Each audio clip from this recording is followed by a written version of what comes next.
And now to NBC5 Responds. A pantry staple found in many of our kitchens can be toxic. That's the alarming takeaway from a new Consumer Reports.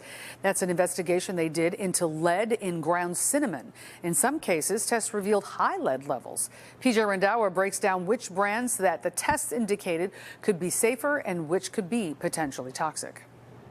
It's a common spice found in many kitchens, but certain brands of cinnamon may be hiding a dangerous secret: toxic levels of lead. Consumer Reports tested 36 ground cinnamon products and spice blends with cinnamon. 1 out of 3 contained lead levels above 1 part per million, the threshold that can trigger a recall in New York State, but not nationwide. More on that in a minute. Just a quarter teaspoon of any of these products gives you more lead than you should have in an entire day.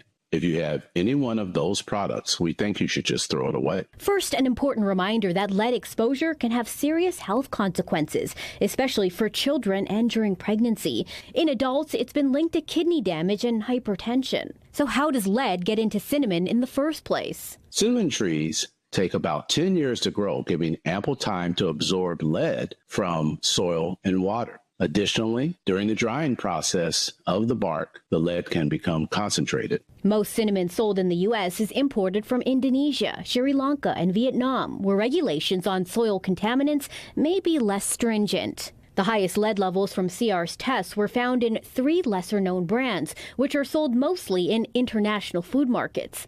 After being informed of the results, only Paras and EGN told Consumer Reports that they would stop selling their products. Only 2 of the other 10 companies replied. Deep and Yi both said they tested their product or relied on tests from their suppliers, which met FDA standards. Deep said they have quality control practices in place to analyze products for heavy metals, but it's not always feasible to do an analysis of each and every lot.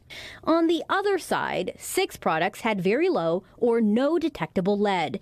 And if you're wondering what the government is doing about this, there are no federal limits for lead in cinnamon or any other spice. Consumer advocates call for national regulations similar to those in New York, where more than 100 spices have been recalled since 2016 due to heavy metal contamination. In the meantime, experts recommend choosing cinnamon with the lowest lead levels in CR's tests, sticking with mainstream brands, and limiting overall lead exposure from all sources. PJ Randhawa, NBC5 Responds.